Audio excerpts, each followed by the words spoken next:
এভাবে আগে থেকে স্পেশাল মশলা তৈরি করে যদি গরুর মাংসের কালাভুনা রান্না করেন তাহলে একদম অথেন্টিক টেস্টটাই পাবেন। আমি সব সময় এভাবেই চেষ্টা করি গরুর মাংসের কালাভুনাটা রান্না করে নিতে, টেস্ট হয় একবারে ফাটাফাটি। আর কুরবানি ঈদের পরে রেসিপিটা শেয়ার করছি, এই সময় সবার বাসায় মাংস আছে, জাস্ট রেসিপিটা দেখবেন আর চটপট বাসাতে বানিয়ে নেবেন।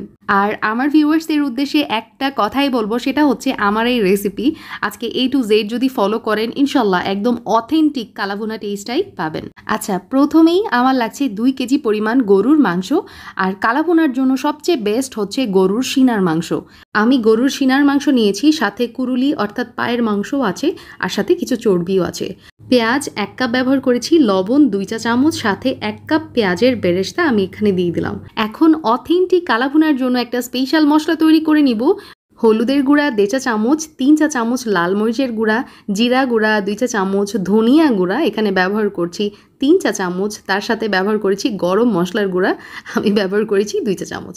আর এখানে শাহি জিরা আমি ব্যবহার করছি চিকন যে জিরাটা সেটা, একদম 1/4 টিস্পুন দিয়ে দিলাম। তার সাথে গোলমরিচের গুঁড়া দিয়ে দিয়েছি হচ্ছে প্রায় 1/2 চা চামচ, আর লাগছে জয়ফল গুঁড়া 1 চা চামচ, আর জয়ত্রী দেখতে পাচ্ছেন হাত দিয়ে একটু ছিঁড়ে ছিঁড়ে ছোটো ছোটো পিসেস করে এই যে আমি দিয়ে দিলাম। এখন দিয়ে দিচ্ছি হচ্ছে টমেটো সস, এখানে আমি ব্যবহার করেছি প্রায় 2 টেবিল চামচের মতো।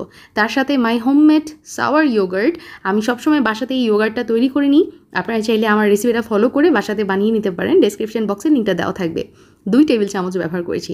সব কিছু একত্রে মিক্স করে নিয়েছি, ব্যাস আমাদের কালাভুনার জন্য স্পেশাল মশলাটা একবারে রেডি। মশলাগুলো মিক্স করার সময় একটু পানির প্রয়োজন হলে অ্যাড করতে পারেন। কালাভুনার অথেন্টিক টেস্ট নিয়ে আসার জন্য সরিষার তেলের কোনো জুড়ি নেই, আমি এখানে 4 টেবিল চামচ সরিষার তেল দিয়ে দিলাম। এখন সবগুলো উপকরণ একসাথে খুব ভালোভাবে মিক্স করবো এবং এই মাংসটাকে আধা ঘন্টার জন্য আমি রেস্টে রেখে দিচ্ছি। তো আধা ঘন্টার পর আমি চুলাতে চলে আসছি, চুলার জালটা অন করে দিয়েছি, দেখতে পাচ্ছেন একটু করে বুদবুদ ক্রিয়েট হচ্ছে, মানে বলক উঠবে আর কি, বলক ওঠার আগ মুহূর্ত। এই পর্যায়ে আমি কতগুলো গরম মশলা দিয়ে দিলাম, তেজপাতা, দারচিনি, সাদা এলাচ, কালো এলাচ এবং লং। তার সাথে ব্যবহার করেছি আদা এবং রসুন বাটা, আদা বাটা 1 টেবিল চামচ এবং রসুন বাটা 1 টেবিল চামচ। ব্যাস হয়ে গেছে। এখন সবগুলো উপকরণ একত্রে আবারও মিক্স করে এই যে দেখতে পাচ্ছেন বলক উঠে আসছে, এই পর্যায়ে চুলার জালটা একটু হাই হিটে করে আমি ঢাকনা দিয়ে এই যে মাংসটাকে জাল করে নিব। মাংস থেকে কিন্তু বেশ খানিকটা পানি বের হয়ে গেছে, আমি এখনও কোনো পানি অ্যাড করিনি। তো খুব সুন্দরভাবে সব কিছু একত্রে নাড়াচাড়া করে নিব, আর এভাবে আমি ঢাকনা দিয়ে চুলার একদমই মিডিয়াম টু লো আছে জাল করে নিব প্রায় আধা ঘন্টার মতো। ফিরে এলাম প্রায় 40 মিনিট পর, এর মধ্যে আমার পানিটা শুকিয়ে গিয়েছিল মাংসের, তো আমি আরও 1 কাপ পানি কিন্তু অ্যাড করেছি। আচ্ছা, মাংসের ঝোলটা বেশ থকথকে হয়ে আসছে, এই পর্যায়ে আমি অ্যাড করে দিচ্ছি সয়া সস। আমি এখানে ডার্ক সয়া সসটা ইউজ করছি 3 টেবিল চামচ, এখানে আমি ব্যবহার করছি, যে কোনো ব্র্যান্ডের হলেই হবে, ডার্ক সয়া সস হতে হবে আর কি। তো দিয়ে দিলাম। তো দেওয়ার পরে এখন নাড়াচাড়া করে চুলার জালটা একদমই লো টু মিডিয়াম করে জাল করে নিয়েছি আরও 15 মিনিটের মতো। এখন আমার কাজ একটাই, লো আছে এই মাংসটাকে কষাইতে থাকতে হবে। তো এটা জাল হতে থাক, আমি এখানে এটার বাগার তৈরি করে নিচ্ছি। সরিষার তেল 2 টেবিল চামচ, তার সাথে আমি পেঁয়াজ নিয়ে নিয়েছি 1/3 কাপের মতো, রসুন ব্যবহার করেছি প্রায় 3 থেকে 4 টেবিল চামচ হবে, আর কতগুলো লাল শুকনা মরিচ। তো এখন যেটা করব, তেলের মধ্যে কিছু সময় এটা ভেজে নিব, একটু পিঙ্কিশ কালার চলে আসলে আমি এটা মাংসের মধ্যে দিয়ে দিচ্ছি এই বাগারটা। আর এই মাংসের মধ্যে এরকম একটু গোটা গোটা পেঁয়াজ আমার খেতে খুবই মজা লাগে, এই জন্য আমি ব্যবহার করেছি। তবে আপনারা চাইলে আরেকটু চিকন করতে পারেন। তো পেঁয়াজের সাথে মাংসটা কিছুক্ষণ কষিয়ে নিয়ে আমি এখন ব্যবহার করছি হচ্ছে রাঁধুনি 1 চা চামচ পরিমাণ। যে কোনো মশলার দোকানে রাঁধুনি মশলা বললেই আপনারা মানে পেয়ে যাবেন, এটা ধনিয়ার মতো দেখতে, বাট ধনিয়ার থেকে সাইজে একটু ছোট ছোট।